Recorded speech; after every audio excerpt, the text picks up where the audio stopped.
Mu lesson quote eyokuna tugenda kutunulira obulamu obutaggwaawo, ekibi n'okufa, gattako essuubira ebiseera eby'omu maaso. Okwagala kuleeta obwenkanya n'ekisa, ekibi kireeta kufa.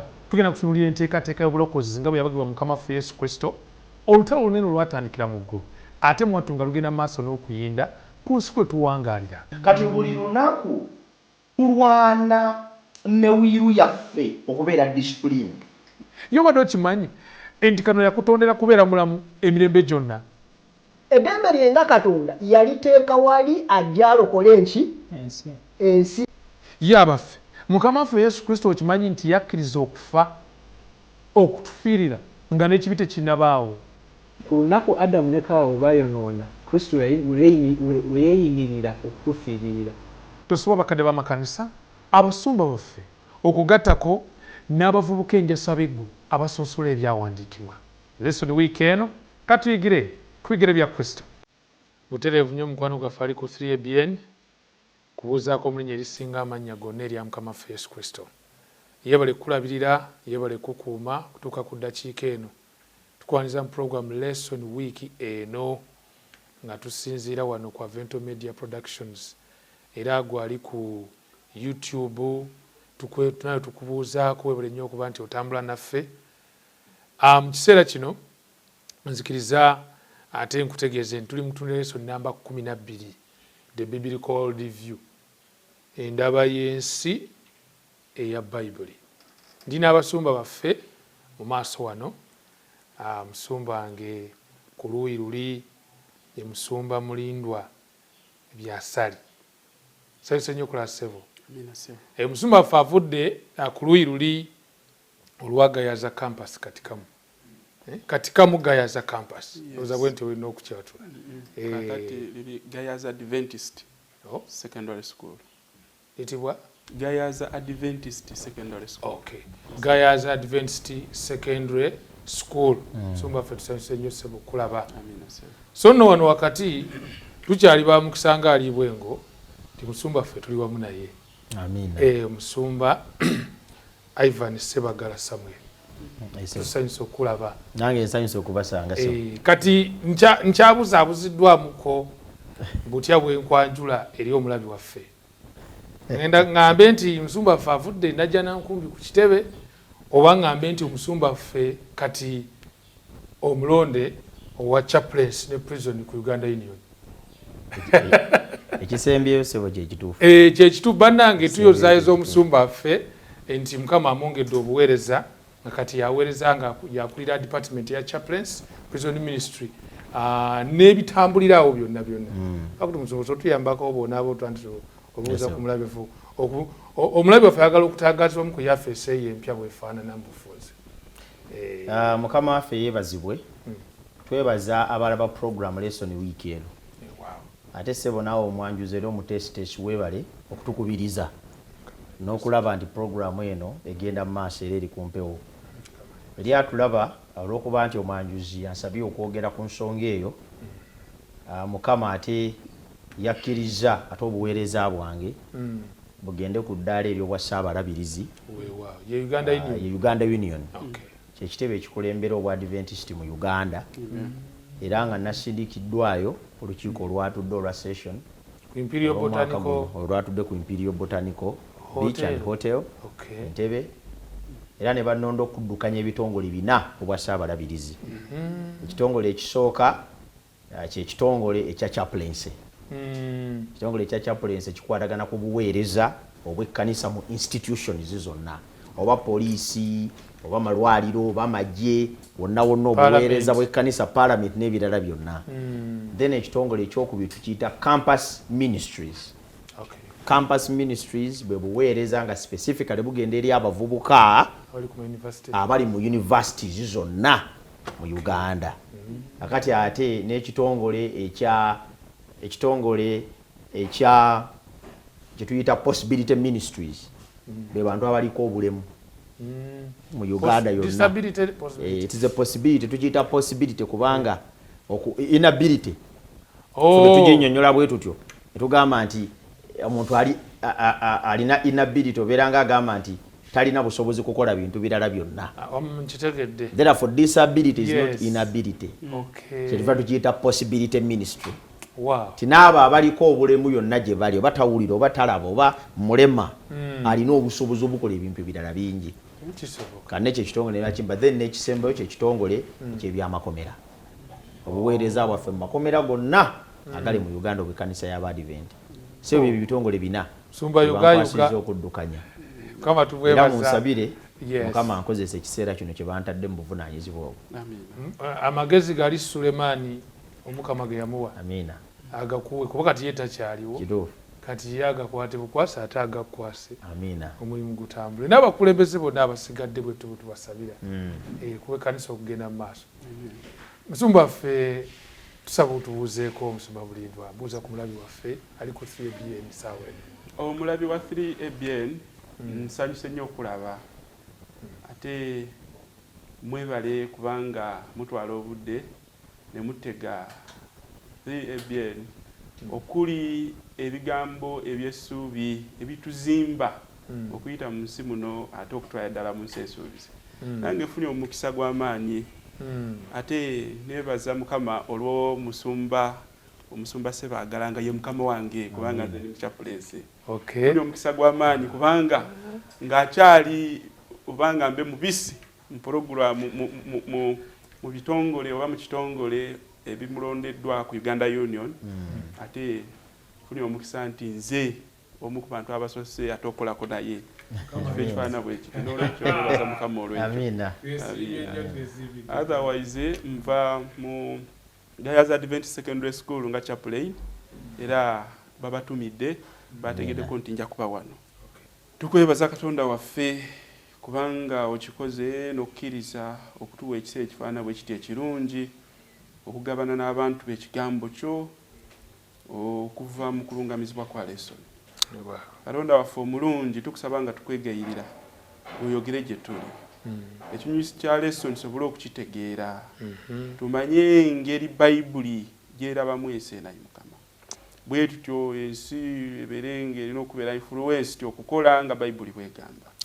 Oguzeewo ekitwa Katonda waffe tuwakadde akalungi n'abawuliza baffe gye bali yonna mu ggwanga lino ne wabweru waalyo tukusaba nga tukwegayirira Mwoyo Omutukuvu abalungamye tuyigire wamu ayi Mukama ate tuzimbwe ffenna olw'akabaka obugenda okujja ku bwa Yesu Kristo Mukama waffe. Amiina. Omulabi waffe tugenda kuba tweyongerayo. Yesu namba 12 erina ekintu kyeyongedde okunzijukiza. Obukristaayo ensonga lwaki bugenze bubeeramu njawukana okulwanagana mu bantu okuyisinganya ebisongovu ndowooza kivudde kuba nti obukristaayo obukwatwako bugenda bubula. Practical Christianity. Nti omuntu kati tuli mu ntalo za ngamba bwe nti Sabbiiti lunaku lwa mukisa. Sandibadde nga neetaagana kumala kumatiza nnyo muntu.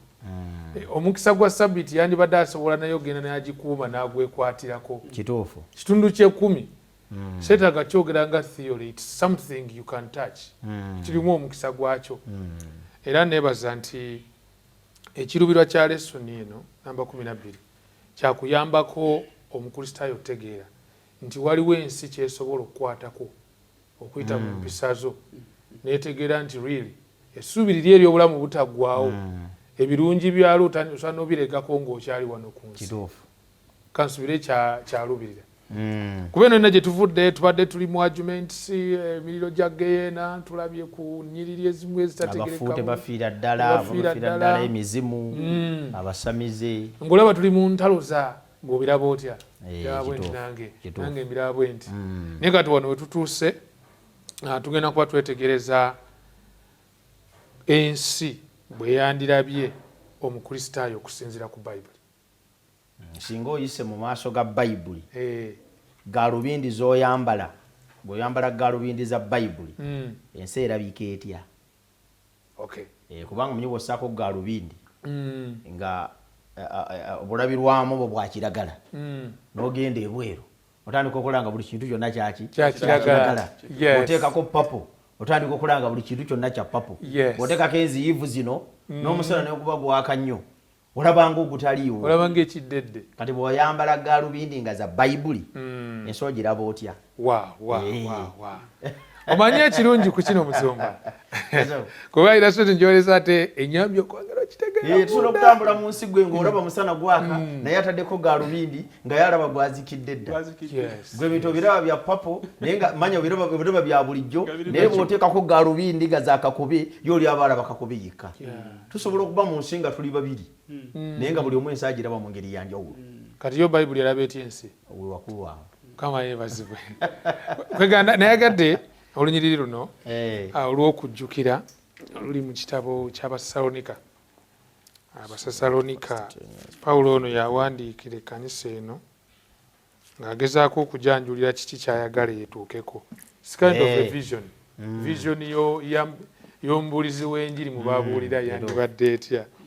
Olunyiriri lwa 3 mu Bakolinso ekisooka essula 5 agamba nti era Katonda ow'emirembe yennyini abatukulize ddala era omwoyo gwammwe n'obulamu n'omubiri byonna awamu bikuumibwenga awatali kunenyezebwa mu kujja kwa Mukama waffe Yesu Kristo. Amiina. Vision eyo njagadde. Omwoyo gwammwe omubiri ate n'obulamu. Yes.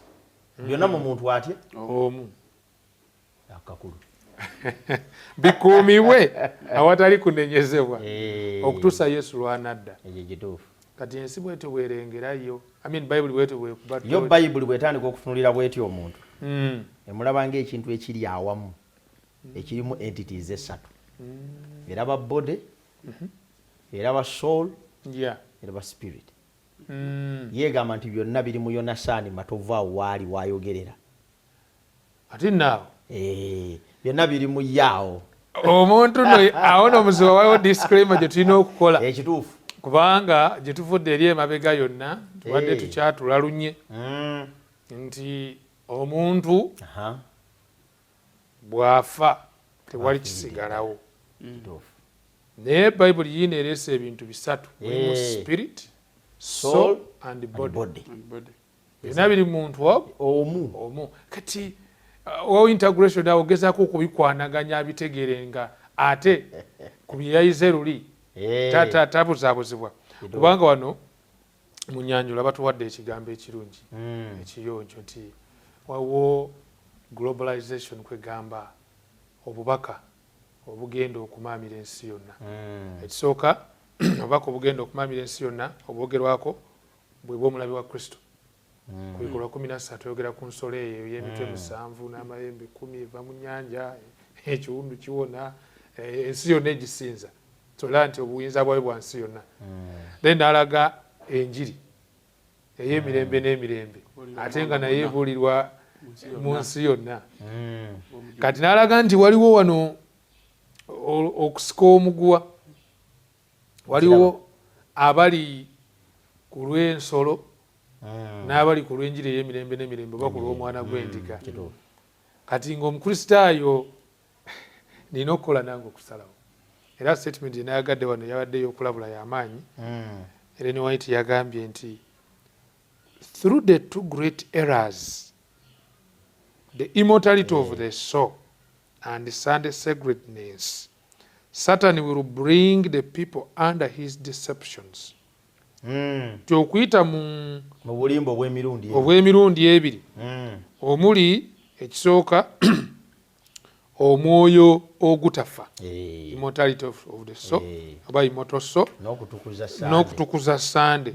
Sitaani agenda kukyamya abantu wansi w'enkwawa ze akozesa olulimi olwo. While the former lays the foundation of spiritualism eri omwoyo ogutafa obusamize, the latter creates a bond of sympathy with Rome. Ti ate okutukuza Sande kutuleetera okuyingira mu mukago ne Roma oba abamu gye bandiise Ekereziya Katolika. So kati bino ebibiri nga biri mu nsi eri Bayibuli omukristaayo emusuubira kuyimirira atya? Kyendaba awo nti buli bwe bulimba Sitaani bwagenda okukozesa okuwabya ensi kati nze omukristaayo mu nsi ejjudde obulimba obufaanana bwe butyo bayibuli ensuubira kufaanana etya mu nsi. Yesu bwe yali ng'akula ebyawandiikibwa bitugamba nti Yesu bwe yagenda ng'akula neeyongera okukula mu mubiri kubanga emyaka gyali gyeyongerako, neeyongera okukula mu birowoozo era neeyongera n'okukula mu magezi. Okukula okwo okuli holistic, okulamba, okukula okulamba. Yesu yakulanga mu kukula okulamba. Waliwo omuntu gwebaga nti gundi wakuza mubiri. Okula muwawa. Oba gwe muwawa. Okula muwawa. Ng'omuntu muwagufu muwanvu munene naye ng'ate ebirowoozo bye bw'obiwuliriza teyakula. Mutuuka ne mukwata ku ttama. Teyakula. Kaakati Yesu yakula naye ng'akula mu bujjuvu. Modo ey'enkula ya Yesu, omubiri, amagezi, okutegeera, wali ekivuunuddwa nga obulamu oba omwoyo, obulamu, omubiri, byonna nga byali mu Kristo byakulanga. The person. Era bwe byakulanga olwo n'afuuka omuntu akuze ng'ajjudde. Entandikwa ey'okwaŋŋanga obulimba obuli mu nsi ye muntu okukula nga the whole being of a person, the entire person and the dimensions of life zonna nga zikula okufaanana Katonda nga bwe yatonda okuva ku lubereberye. Kwegamba omutwe nga gukula. Omutwe nga gukula mu birowoozo, the mind. N'omutima nga gukula. N'entegeera yonna n'omubiri gwonna nga gukula. Oye muntu omulamba. Kati emu ku challenge gye tulina abantu tebakyakula nga modo ya Yesu. Tulina abantu bangi mu nsi nnyo abamanyi okukozesa omumwa okukaayana. Naye ng'ebirowoozo byabwe tebiridde. Ng'ebirowoozo byabwe tebikuze. Ng'ensonga bwe zijja zino ezinnyonnyola ku bafu ku kigambo kya Katonda nga bwe kyogera ku bafu tebaagala kuwulira, tebaagala kumanya, tebaagala kutegeera. Manyi tulina abantu mu nsi muno bali focused ku mubiri gwokka. Nze kasita wabaawo ssente Bayibuli byeyogera tebinkwatako. Kasita wabaawo abakazi waliwo n'enzikiriza nga yeetambulira ku bakazi. Ekyo kituufu, tosobola kunzijja ku mbizi okusinziira weewooma. Kato yakula mubiri. Yakula mubiri. Naye ebirowoozo bye ebyandibadde bitegeera Katonda kyayigiriza ebyo tebyakula. Birina we byawagamira. Katusaba abantu bonna abatulaba bakope modo y'okukula kwa Yesu. Baleme kukula mubiri gwokka. Olwo nno bakole ebintu nga babikola ku lwa mubiri gwokka. Naye bakule ne mu dimensions endala zonna, mentale bakule basobole okunnyonnyola ensonga mu ngeri y'ekintu kikulu. Si ekyo kyokka, naye bakole ne mu mwoyo basobole okukolagana ne Katonda nga ddala bakolagana naye mu ngeri ennywevu. Kubeera yabawanirira. Bwe tunaakula mu ngeri ez'essatu ne tujjula bulungi nga Yesu bwe yakula, mode eya Yesu bwe tunaagikuliramu tujja kuddira ddala mu ndabirwamu. Ekirooto kiri ekya Bayibuli eky'omuntu bw'alina okufaanana mu nsi kyayogeddeko wano mu lunyiri lw'okujjukira tujjaba tukituukako. Byonna bibeere nga biteekeddwa olw'okusinkana Kristo. So omulabi waffe atwale ekisooka nti Yesu kyekyokulabirako ekyokukula nga mutunulira Yesu yekka mukulu w'okukkiriza kwammwe omutuukiriza wakwa. Ebbulaniya 12:2. Yes. Kati musumba wange nga netunaba kugenda mu kuwummulamu ogezi noyogera ku kyomubiri ansubire musumba wange mulimba we weetegese bulungi otuyambeko okwongera okuzuula ebisingawo. Omubiri guno tunagenda ku birowoozo kati wali ebadde ennyanjula byonna tubisanga mu Kristo.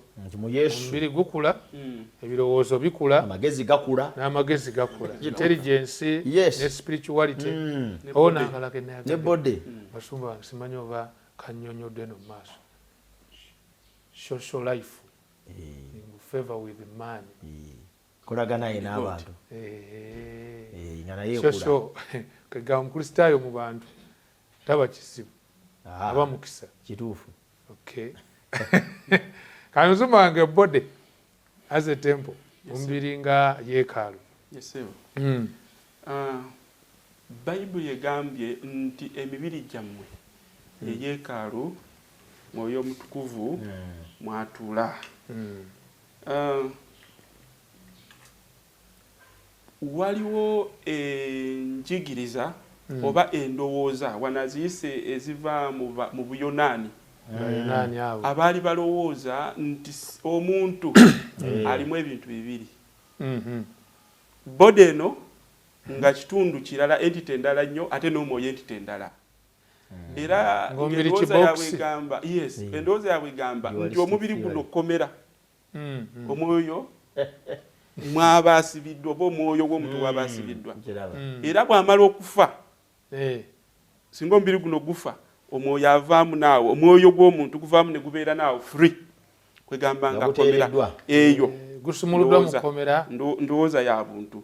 Ate oli omulala n'alowooza nti omubiri guno gufaananira ddala nga Katonda oba ye Katonda, oba ye Katonda. Yes, part of the divine. Pantheist, yes. So endowooza ngeri batu naye atugamba nti naye enjigiriza ya Bayibuli yo egamba etya gye tulina okuyimirirako omubiri. Kati tugendera tukyandikibwa kiri nti naye omubiri gyammwe ye yeekaalu, Mwoyo Mutukuvu mwakola atya? Mwatuula. Omwoyo Mutukuvu bw'aba atuula mu nze ng'ate ye yeekaalu ye, kitegeeza sirina buvunaanyizibwa ku mubiri gwange, si gugwo, si gwange, gw'oli agutuulamu. Kati kitegeeza mbeera just omuntu ayitibwa omuwanika, ndi muwanika, mubiri si gwange, wabula mpanika omubiri guno eri oli nange negwo nga ye Mwoyo Mutukuvu. Kati awo Mwoyo Mutukuvu kyayagaza omubiri gwe gubeere, then ekyo kye gulina okubeera.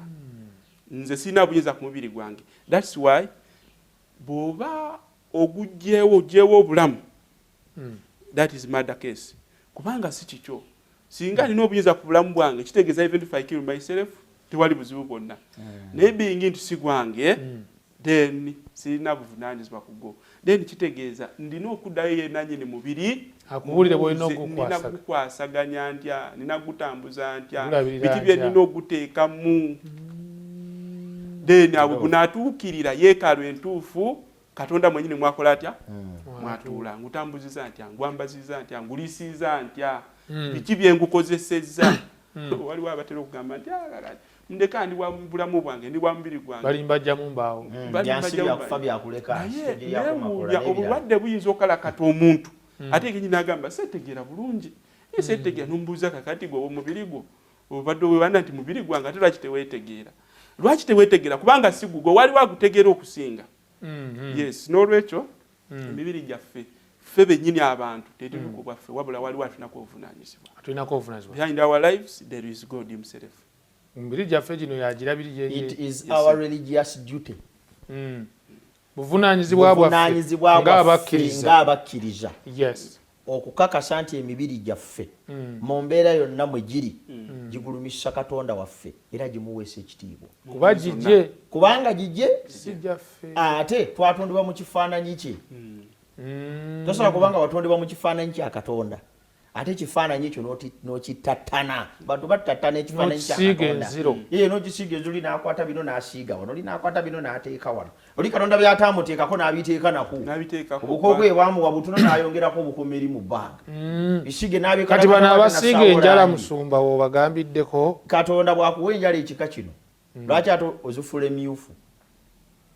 Obeera ng'agamba nti yakutonda yalina emitawaana, teyasobola kutegeera nti emyufu yesinga. Lwaki Katonda akuwa ebisige n'obikalakatakati n'osaawo langi? Waliwo n'abagatta buli obukowekoowe abaana bawala ennaku zino ne babugattako. Tukubiriza abaana abawala abaliyo mwenna abalaba ebigambo bino. Kitugamba kyekino ti Katonda yakutonda ojjudde. Ate omubiri gw'ogwo ayagala agusanga aguliredde okumusinkana mu bwakabaka bwa Katonda. Naye Katonda bw'anaasinkana omubiri gwo ng'ogufumise, ofumise kundi, ofumise olulimi, ofumise matu, ofumise buli wamu wonna wakanya butonzi n'ennyindo ogifumiseemu n'ebirala, ofuusefuuse ekitagasa, wenna weetadde-taddeko ebintu ebikutadde mu mbeera etategeerekeka, omubiri oba ogusse. N'ennyambala eyo, n'ennyambala nayo nkulu, bambale mu ngeri esaanira. Katonda agamba tukole omuntu muki ngeri yaffe mu kifaananyi kyaffe. yes Ebyo statement ya Katonda. Era omuntu ali mu kifaananyi kya Katonda mu ngeri ye.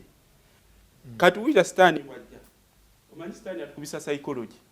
Agamba omuntu nti okufa temulifa. Naye Katonda amanyi lwe muligulyako mulifaanananga. nga ye Kati awo ni question which other God? Already ni mu kifaananyi kya Katonda. Ndiye kalu ya Katonda. Kakati ate oŋŋamba nti lw'oligulyako lifaananga Katonda ewali obuzibu. Sitaani kyakoze kwe kulowoozesa abantu nti we are not like God. Era ndowooza Katonda abeera n'enjala za pinki. Ndowooza okufaanana ku Katonda alina kumyulamu kegwa bbulu. Kwegamba twagala kwesiga langi yes tuke ku kifaananyi kya Katonda. Ndowooza nfe eyo. Naye Sitaani kennyini yagisiga. Tekisoboka kufaanana kubanga Katonda. okufaanana Already nfaanana Katonda sirina kweyongera already tuli mu kifaananyi kye kati lwoyogolooza nti olina kyoyinza okukola okubeera mo good oba mo beautiful oba better ate oba ova buvibu ekyo Katonda kyeyakukoleramu okuva ku lubiribiri. Mukama waffe yeebazibwe. Tuli mu kwongera kwetegereza Bayibuli bwe yanditunuulidde omukristaayo mu nsi wakati mu njawukana ennyingi nnyo mu kukkiriza Katonda asubira atya omukristaayo bw'alina okweyisa. Katusooke tuwummulemu tugenda kukomawo tulabe ate ebirowoozo byo birina kufaanana bitya. Kituufu.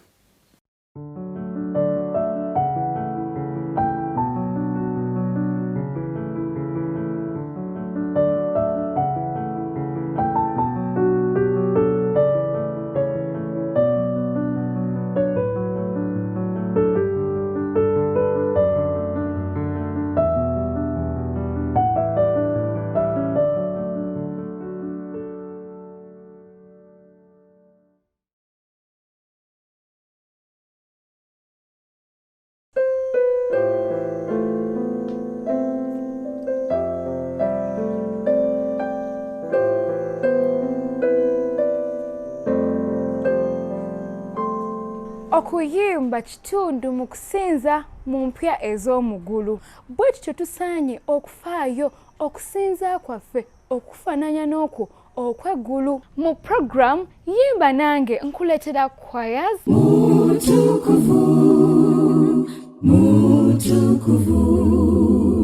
singing group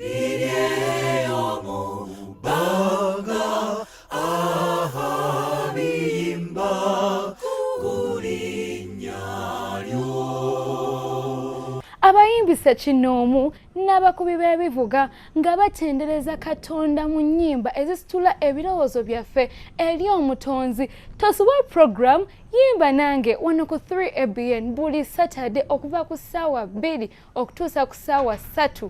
Nange omwanjuzi wo Kiwumulo Aleluya.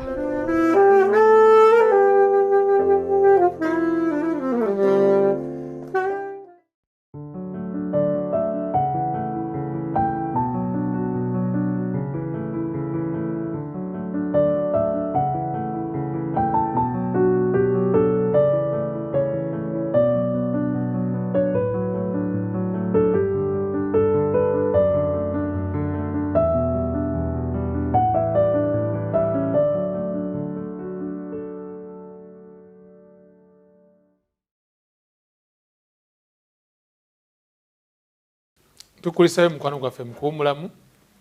Tukujjukiza oli ku 3ABN amazima agatajunguluddwa ate nawali ku YouTube kwa Vento Productions. Tukubuuzaako weebale nnyo okuba nti otambula naffe. Bwe yakatwegattako naawe tukwebaza.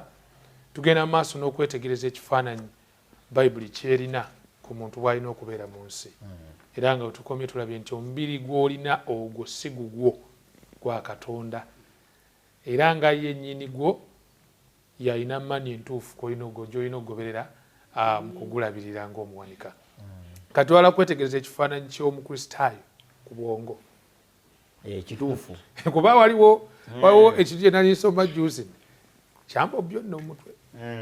Entuuka n'ogane bane bino olusozi nga luwanvu olw'obutuukirivu.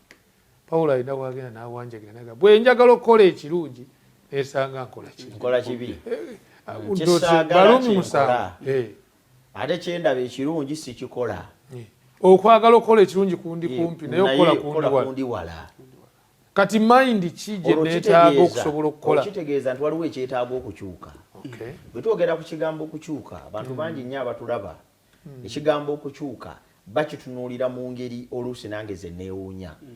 Abamu balowooza nti singa ova e Masaka n'ogenda n'osenga e Bugisu oyinza okukyusa embeera. Mulimu n'abaana abawala abava wano abatulaba kati abagenda e Buwarabu nga balowooza nti bwe tunaavaako mu Uganda ne tugenda e Buwarabu tunaakyusa ku mbeera. Tunaakyuka. Ebimu embeera eyinza okukyuka ekwetoolodde. Naye gwe ng'omuntu ekyokuva mu Uganda ogenda e Buwarabu tekikyuka. Si kyekikukyusa. Yensonga lwaki bangi batambula ne bagenda e Buwarabu n'akomawo n'abanga bwe yali nga tannagenda. Oba n'abawaasi. Kubanga ye teyakyuka. Kaakati okukyusa embeera mw'oli ye embeera eyinza okukyuka. Oyinza okukola ssente so n'okyusa embeera mukulu Yonasaani. N'otandika okujjanga wano ng'ogiddemu esikalidde. Era tukusabira Mukama embeera yagikyusa. Omuntu asobola okukyusa embeera abadde singo n'awasa. Kituufu. Omuntu asobola okukyusa embeera abadde tamanyi Luzungu n'alusoma n'alutegeera. Ebintu eby'enjawulo byonna bisobola okukyuka. Naye ggwe omuntu tosobola kukyuka okuggyako ng'olina mind ng'eya Yesu. Kwegamba eyo yeevaawo eya Yesu ne substitutinga. Kyagamba nti ajjawo omutima ogw'ejjinja n'atuwa omutima ogw'ennyama. Bantu bangi abali mu kyokuyiga kino balowooza olw'okuba bakyusizza ebyokusoma kwabwe, olw'okuba bakyusizza marital status, olw'okuba bakyusizza positions, olw'okuba bakyusizza ennyambala, olw'okuba bakyusizza endabika, mbadde muddugavu ne neekuuta n'enjiruka, Bukatono naye akyuse munda. Era eddiini yange nvudde mweno eddiini nyenze mweno. Ebyo byonna tebireeta kukyuka kw'amazima. Bayibuli etugamba bwe kibanga omubiri, omwoyo n'obulamu nga binaateekebwateekebwa Yesu abisange nga bituukiridde. The mind must be transformed. Kyekino ekyabaluumi. Kyekyabaluumi Pawulo kyagamba waliwo kye bayita the law of the mind. Nti naturally a carnal mind endowooza ey'omuntu omwonoonyi. Okulowooza kw'omubiri kulina amateeka agakufuga. Njagala okukola ekirungi naye ekibi kyekijja. Kati Yesu atugamba nti nze nsobola okukyusa emitima. You can gain victory over the carnal mind and temptation through God's transforming power. Nze njagala okuzigirira abantu bonna abalaba ebigambo bino. Nti bw'oba oyagala okukyuka nga kutandikira munda, oteekwa kukkiriza maanyi ga Katonda gokka ge gakyusa omuntu munda. Mukulu Yonasaani ssente tezikyusa muntu munda. Ziragabula zikyabadde. Naye nga kibaire tekinnalabika. Omanyi omuntu bw'aba omwavu atendinga okuba omukkakkamu n'abuuza ku bantu. Era bw'otambuza ebigere tubabuuzaako. Bannange muli mutya, bannange muli. Naye omuntu ssente bwe ziwera.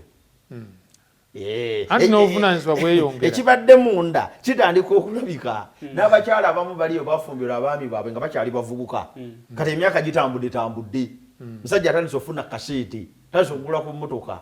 Ekyali munda mu ye ne kibuluka ne kikola ki ne kijja. So in summary, buli lunaku tulina obuvunaanyizibwa obw'okusalendalinga bye tulowooza. Tulina okuddira endowooza yaffe ey'ekibi, endowooza yaffe ey'omubiri, ne tugiwaanyisiganya n'endowooza ya Kristo. Buli endowooza ya Kristo lw'enaawaanyisiganya n'eddamu yaffe, tujja kubanga ddala gaalubindi za Bayibuli mwerabira ensi nga naffe ze twambadde. Otherwise bwe tutakola ekyo ne tusigaza endowooza yaffe ey'obuntu ne tugaana mind of Christ, tujja kusigala nga tuli bakristaayo oba abantu bonna abalala, naye nga Bayibuli bwera ebintu si bwe tubiraba. Negomba nnyo ekyo omusumba kyogedde awo Pawulo wagamba nti nakomerwa wamu ne Kristo, sikyali mulamu naye Kristo ye mulamu mu nze. Kurubi kifaanaganamuko. Kwegamba nti balaba Yonasaani atambula naye ng'ate Yonasaani kati takyali oli gwe baali bamanyi kubanga akyusiddwa munda. Enkyukakyuka etandikira munda. Ate Katonda yekka yagikola. Mukama yeebale. Era ssebo omuntu ow'omunda wa mugaso nnyo era wa muwendo nnyo era Katonda gwatunuulira ennyo. Pawulo agamba oba asabira ekkanisa oba omukristaayo yenna okukyusibwa mu muntu ow'omuki ow'omunda. Omuntu alimu abantu babiri, omuntu ono ow'okungulu gwe tusinga okufaako ennyo, omuntu ow'okungulu gwe tusinga okulabirira. Yes, ne tumwambaza bulungi. Oyinza okusanga omusajja ayambadde yeekubye obwambalo, ebizigo byakozesa bya bbeeyi, kati zasala, enviiri abakyala ze basiba za bbeeyi. Oyo omuntu wakungulu tumufaako. Naye omuntu ono ow'omunda ow'ebyomwoyo oyo Katonda gwafaako ennyo. Era bwe tumuliisa obulungi ekigambo kya Katonda awo wali okukula. Bwe tumuliisa obulungi awo wali obulokozi. Ye tufanye okuwona ow'okuki nosanga omuntu muganda wange ali eyo nga lesoni ey'essatu tasobola gigula, naye nga kiro y'ennyama ey'ogumu ekitundu agigula buli wiiki emirundi 2. Kaakati oyo afa ku wakungulu. Naye ow'omunda tajja kukula kubanga ne Bayibuli tagirina, ne bw'abeera nayo emmere n'ey'ebyomwoyo ekiseera ekigirya tekiriiwo. So awo tewali waka, tewali kabonero. Tukiyita unbalanced growth. Okulanga ng'omubiri gwo gukula wekubiira naye nga ate omwoyo, that is the mind, nga yo tetuli transformed. Omubiri gwo gukula ogulabirira oguteekamu ssente. Bana abantu bateeka ssente mu mubiri nnyo. Bantu balabirira emibiri gyabwe, bantu bagenda mu masaje emitwalo 5 ngenza kukongolola ku binywa masikini Bedichua ne manichua. naye nga tukulako luuyi lumu lwe tutunuulira. So nga tekyandibadde kirungi ng'abakristaayo ne tukakasa nti omubiri bwe kuba tugukuze mu modo ya Kristo. Yes. Naye ate ne mind nga gwe mwoyo gwalifaalingako mu lunyiri luli nga naye akula ng'era tusubstitutinga mind yaffe ne mind ya Jesus. Okulowooza kwa Kristo. Bodily, let us grow as the model of Jesus. But even spiritually, let us our minds be transformed towards the mind of Christ. Mukama ffe muzijukiza ebigambo bya musumba ffe yali abuulira musumba Kajoba. Alipulira bulungi. Yagamba nti omuntu alimu abantu basatu. Nti waliwo omuntu abantu gwe balaba ku gwe. Gwe balaba. Ne wabaawo omuntu gwe weerowooza okuba. N'omuntu oyo ky'oli. Ekituufu. Kati aliwo alina okukyuka. Ky'oli. Bw'omala okukyusa ky'oli n'ebirala biri byonna bikyuka.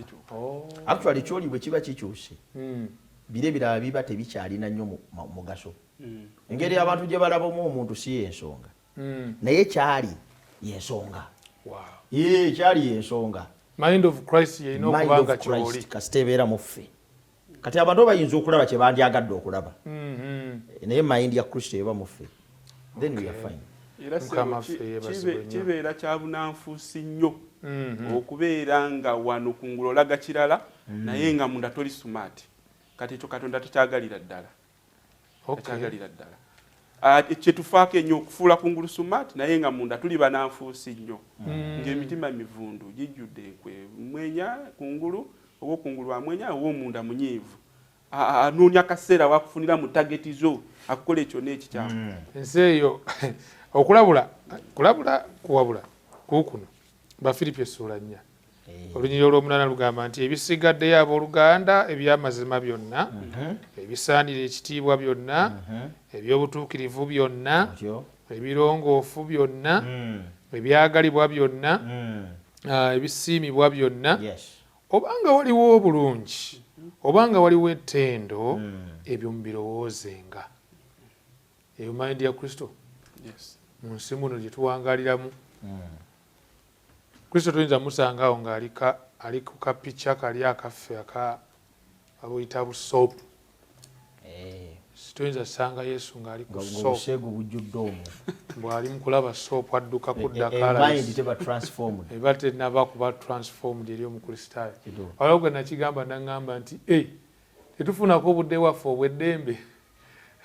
N'obudde bwaffe obw'eddembe nabwo bulina kukozesebwa bulungi. Mayindi ya Kristo bwe yeefuga era ojja kugenda mu Bayibuli tubukozesa ng'era mayindi ya Kristo bwe yandiyamba. Weewaawo. Kino nno omulabi waffe kibaawo ng'oluŋŋamizibwa Mwoyo Mutukuvu. Awo omusumba nge nyongera okututaanyizaamu okwanaganya otya endowooza ya Kristo oba okulowooza kwa Kristo n'okuluŋŋamizibwa mwoyo mutukuvu? Bayibuli onyiriri twalwogeddeko oli mu Ebbulaniya ensuula ya 12 agamba nga tutunulira Kristo n'ateekawo akagambo nti yekka kubanga ye mutuukiriza ye mutandiika ate ye mutuukiriza w'okukkiriza kwaffe. Ye mukulu w'okukkiriza kwaffe. Buli lwe tutunuulira Kristo fokasi yaffe yonna ng'eri ku Kristo. Bino ebirala byonna tetubisaako mwoyo. Yesu lwaki kali akagambo mwekali yekka. Kati obuzibu kwe kubeera nga nze mulindwa ntunulira Kristo kitundu naye nga waliwo ebirala byenzisizaako ebiki ebirowoozo. Awo sobola kubeera na mind ya Kristo. Oba double minded. Double minded, exactly. And that's what we call serving two masters. Ntunulidde Kristo ate erisedda wemayo tunule eno kwegamba omukristaayo singa anaakula alina okubeera nga fokasi ye yonna mu by'omwoyo ng'etunulidde ani ng'eri ku Yesu Kristo. Kati omwoyo omutukuvu atuyambira wa ku nsonga eyo? Kyekintu kyegezaako okwagala okunoonya wano ku okulungamya kwa mwoyo omutukuvu kunyambira wa to possess oba okufuna okulowooza okuli mu Kristo nga kwe kufuga obulamu bwange. Mwoyo omutukuvu anyambira wa? Mwoyo omutukuvu yakola muffe. Era emirimu egy'omwoyo omutukuvu girambibwa bulungi mu Bayibuli. Okutulumiriza olw'omusango, okutulungamya mu mazima gonna, okutujjukiza ebyo Yesu yakola atya? Yatuyigiriza. Kaakati mwoyo mutukuvu bw'aba nga aweereddwa obudde okukola emirimu egyo mu bulamu bwo, automatically awo aba aweereddwa obuyinza eri obulamu bwo okukulungamya. Kyagambye wali nti omubiri gwammwe oba embiri gyammwe ye yeekaalu mwoyo mutukuvu mwakola atya? Mwatuula. Tayinza kukola mirimu gino nga tomukkiriza kutuulamu. The best way omwoyo mutukuvu wanajja atransforming obulamu bwange n'obwoyo atuwuliriza oba atulaba kwe kumukkiriza ayingire mu bulamu bwaffe. Bw'amala okuyingira ekyo okimanyire Sitaani alwanye nnyo mulembe guno okulaba nti azikiriza omulimu gw'omwoyo omutukuvu n'okuguttatta n'okulaba nti ensi tegutegeera.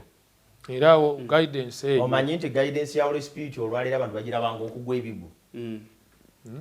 Abantu bagirabanga omuntu okuleekana amalusu ne gamuggwamu. Manyi nti olwaleero abantu balaba guidance y'omwoyo omutukuvu ng'okuleekananga gundi obubwa. Omanyi akabubwa buno obuto ebuleekaana. Abaganda kye tuyita okujoboja. Okitegedde. Omanyi nti abantu olwaleero omwoyo omutukuvu n'okukola kwe bakulabanga okwogera ennimi ezitategeerekeka. Oli n'agenda omwoyo aninye muwulira n'akankana yenda nagwa eri omwoyo jangu ne bagwa bulire babuta ne bafumula enfufu omwoyo wuno. Kaakati mu nkola eyo Setaani asse kye tuyita guidance of the spirit. Kati abantu tebakyatuula wansi mwoyo kubasomesa. Kiki ekyokukola? Tebakyatuula wansi mwoyo kubayigiriza nga musumba wange bw'agambye nti alina emirimu gy'alina okukola mu ffe.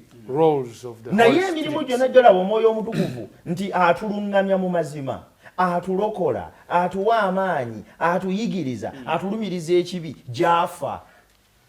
Kati abantu baamala dde okuteekawo emirimu omwoyo gy'ateeka obbakolamu. Ngabo ku level yaabwe. Bw'atulinnya tugwa. Bw'atulinnya amalusu gatuggwamu. Bw'atulinnya tutomera bisenge. Bw'atulinnya twogera bye tutategeera. Kati abantu baddira dde emirimu gy'omwoyo omutukuvu Katonda gye yamuwa egya Bayibuli ne bagijjawo ne bagiteeka ebbali. Kati bayina olukalala lw'emirimu omwoyo gy'ateeka okukolamu. Era bagamba nti bino bw'otabiyitamu tolina mwoyo. Gwe tewaggulidde. Babeera bananga abasemuze tebalina mwoyo. Mu makanisa gaabwe nga tebagwa. Abasemuze tebalina mwoyo. Nga tebasaba kalaakiro. Wasobola omusajja gwe nalaba asaba. Omusajja byasaba takyabitegeera. Kanisa yonna ereekaana. Olaba ebintu ebyo byonna ebyo. Setaani yaleeta kutta mulimu gwa mwoyo. Lwaki mbyogeddeko? Abantu abali eyo balowooza kye bayita guidance of the spirit kwe kukola ebyo. Naye si bwe kiri. Omwoyo omutukuvu owa Katonda olwaleero ayagala kuteekateeka Yonasaani kubanga omubiri gwe omwoyo awamu n'obulamu Yesu ayagala abisange nga byetegese okumusisinkana. Kati engeri yokka ey'okubanga toliko kyakunenyezebwa wenna ng'omukristaayo Yesu akusange ng'oli redde kwe kukkiriza omwoyo omutukuvu akole emirimu gye muggwe, akuyigirize, akuluŋŋamye, akulumirize ekibi, akusise mu nkola ekituufu, kubanga ate omwoyo omutukuvu ekyewuunyisa kiri bwe kiti tayinza kukuluŋŋamya kuva ku Katonda, tayinza kukuluŋŋamya kuva ku kigambo kye. Kati omwoyo omutukuvu lwe tutamuganya kumuwa mukisa twesanga biblical world view tetugirina. Amaaso aga Bayibuli ga lulindi zino zetulabiramu ensi baziyita mwoyo omutukuvu. The Holy Spirit are the spects. Mwe tusinzira ntulaba ensi. Awo abawala 10 we bajjira. Abataano abagezi.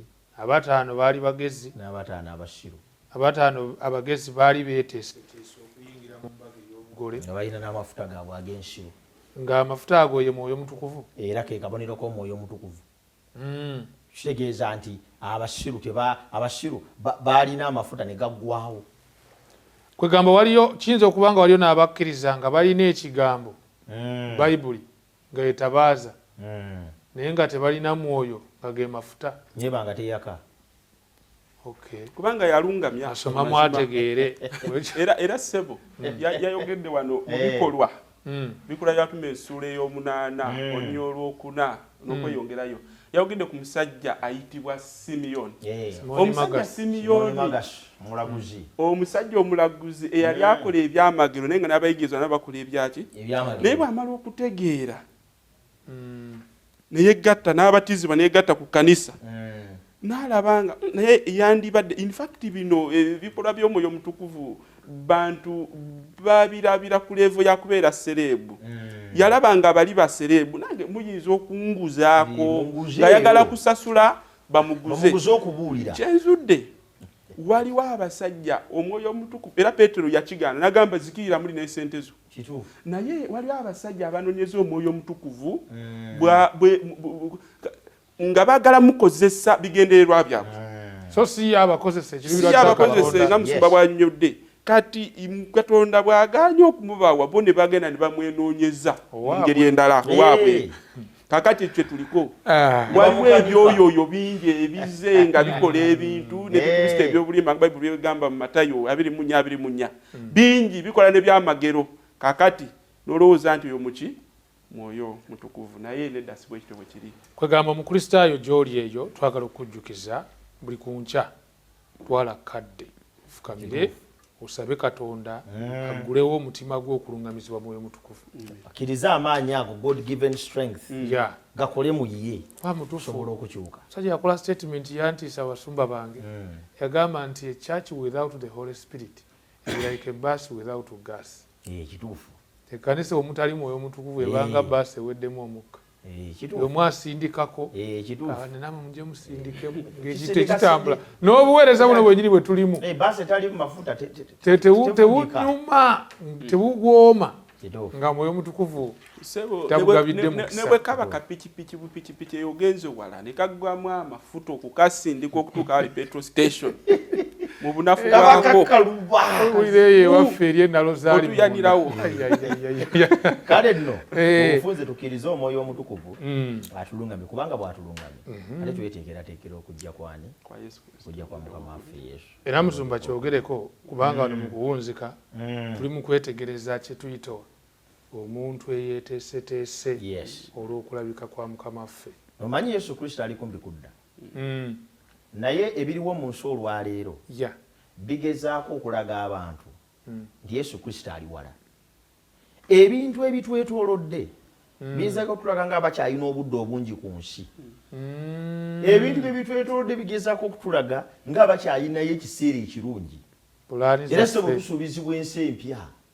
Wano ku nsi tulina ebintu tulaba ensajja kutereera tekinologiya agenda kutereeza ebintu bino bigenda kutereeza ebintu emikago gy'amawanga tukola omukago emirembe gijja kudda amadiini gegatta emirembe gijja kudda ebintu ebitwetoolodde kati waliwo enkuŋŋaana ezitula ez'okutereeza obutonde Climate change movement sezo n'ebirala batuula naye ng'ekibatuuza bunseeterezebwe. Kankutegeeze ssebo fe abasomyi ba Bayibuli tukimanyi bulungi nnyo, teriyo nsi kutereera. Teriyo nsi eno gye tuliko lwegenda kuba nnungi kusinga bw'eri kati. Nze mbadde ndowooza bugenda kukya. Ate twaleka nkola okulangirira okuzibwa ennyo egenda kweyongera kuba mbi. Noleberera okulaba ennaku. Ne bwe tunaakyusa abakulembeze, ne bwe tunaakyusa ekika kya ssente, ne bwe tunaakyusa ebifo bwe tubeera, teriyo muntu agenda kukuwa kirala kisukka ku kyolaba. Bade manyi bwe tunaabeera n'eddiini emu mu nsi. Ekyo nakyo kijja kukola. Kubanga waliyo amawanga agalina eddiini emu naye gasinga okubaamu obutabanguko. Waliyo amawanga Arabian countries 99.9% bonna nga banzikiriza etya entalo ziggwayo eyo. Kaakati ekyamazima kiri nti abantu bonna mbasaba bali ebigambo bino batandike kweteekateeka lwa kudda kwa Yesu, baleme kumala biseera nga balowooza nti wano waliwo kye bagenda okukolawo ekipya.